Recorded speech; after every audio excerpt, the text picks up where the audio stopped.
नमस्कार दोस्तों, मैं आपका दोस्त सत्येंद्र आ गया हूँ आपको ट्रिक एंड प्रैक्टिकल के साथ पढ़ाने के लिए।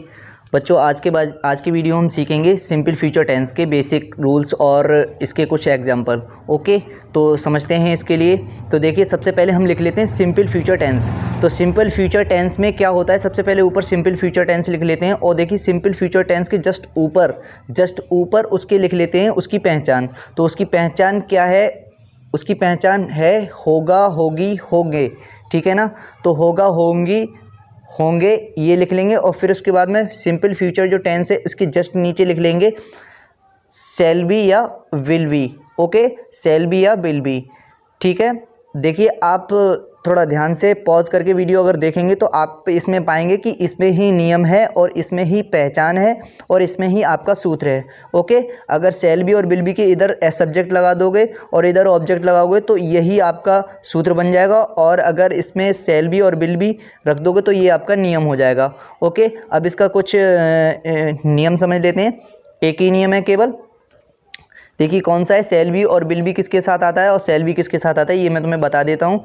तो इसमें आई और बी, केवल आई और बी दो ही वर्ड हैं जिनके साथ शैल बी आता है और बकाया सभी के साथ विल बी आता है। ओके, देखिए ये अच्छी तरह से ध्यान रखना, आगे कुछ एग्जाम्पल सीखने वाले हैं उसमें ये काम आएंगे। तो आगे अब एग्जाम्पल को समझते हैं। एग्जाम्पल है आपका वह यहाँ होगा। पहला एग्जाम्पल है वह यहाँ होगा। तो इसको कैसे बनाएंगे? तो इसका बहुत ही सिंपल है। सबसे आगे वह, तो वह की अंग्रेजी ही, वह की अंग्रेजी ही, और ही क्या है, आई बी को छोड़ करके, यानी कि आई बी नहीं है। अगर आई बी होता तो हम लगा देते हैं यहाँ पर शैल, लेकिन यहाँ पर ही आ रहा है तो इसलिए हम लगाएंगे यहाँ पर विल। ओके, तो ही विल और उसके बाद में B, he will be here. Okay, फिर इसके बाद में ये इसका अफर्मेटिव बन गया। अब इसके बाद में बनाएंगे इसका नेगेटिव। नेगेटिव समझाएंगे, नेगेटिव बनाते हैं इसका। नेगेटिव क्या कैसे बनेगा इसका? He will not be here, he will not be here. अब इसमें बीच में नॉट लगा देते हैं। ओके, शैल बी और विल बी के बीच में नॉट लगाते हैं नेगेटिव में। और नेगेटिव में ज़्यादा नहीं समझेंगे कि नेगेटिव इसका सिंपल है, बहुत सिंपल है। ओके, अब इसके आगे चलते हैं। इसी का ही हम बनाते हैं इंटरोगेटिव। इसी का ही इंटरोगेटिव बनाएंगे तो बहुत ही सिंपल है इंटरोगेटिव इसका बनाना। ये जो बेल है ना वो इसको इधर ले आएंगे और जो ही है उसको इधर ले आएंगे, यानी अर्थात इसकी कैंची गुणा कर देंगे। ओके, और फिर उसके बाद में लिख देंगे will he B here. Okay, और इंटरोगेटिव चिन्ह, क्योंकि प्रश्नवाचक जो वाक्य होते हैं उसमें इंटरोगेटिव चिन्ह लगता है। अब इसकी हिंदी भी समझ लेते हैं। हिंदी क्या है इसकी?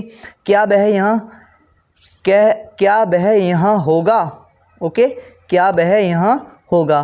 तो जो बिल होता है ना, बिल और सेल अगर सबसे वाक्य में पहले आ जाता है तो उसकी जगह पर क्या आ जाता है? ओके, तो क्या आ जाता है ये ध्यान रखना। और क्या की जब अंग्रेजी बनाते हैं तो क्या को हटा करके उसकी जगह पे विल या सेल आ जाता है सब्जेक्ट के अनुसार। ओके, अब इससे हम सीखते हैं अब अगला वाक्य। ओके, तो अगला वाक्य है आपका मुझे देर हो जाएगी। मुझे देर हो जाएगी, तो इसको बनाते हैं। देखिए मुझे की अंग्रेजी है आई, सबसे आगे रखा हुआ है मुझे, इसलिए इसकी अंग्रेजी आई। तो आई और आई के साथ क्या आता है? आई के साथ आता है, मैंने अभी थोड़ी देर पहले बताया था, आई और बी ये दो वर्ड हैं जिनके साथ शैल बी आता है। तो इसके साथ लगा देंगे हम I shall be, I shall be late. Okay, ये बन गया आई शैल बी लेट। अब इसका हम नेगेटिव बना लेते हैं। तो नेगेटिव कैसे बनेगा? I shall not be late, I shall not be late. इस तरह से बना देंगे। जो नॉट है ना वो शैल बी के बीच में आ जाएगा। ओके, अब इसका इंटरोगेटिव बना लेते हैं। इंटरोगेटिव कैसे बनेगा इसका? इंटरोगेटिव बनेगा, इसकी कैंची गुणा कर देंगे, शैल आ जाएगा इधर, आई आ जाएगा इधर, ऐसे करके हो जाएगा। तो shall I be late, shall I be late, क्या मुझे देर हो जाएगी? इसका अर्थ हो गया क्या मुझे देर हो जाएगी। अब जो शैल है ना इसके नीचे हम क्या लिख लेते हैं। ओके, क्या निकल के आ जाता है और इसमें इन प्रश्नवाचक चिन्ह भी लगा देते हैं।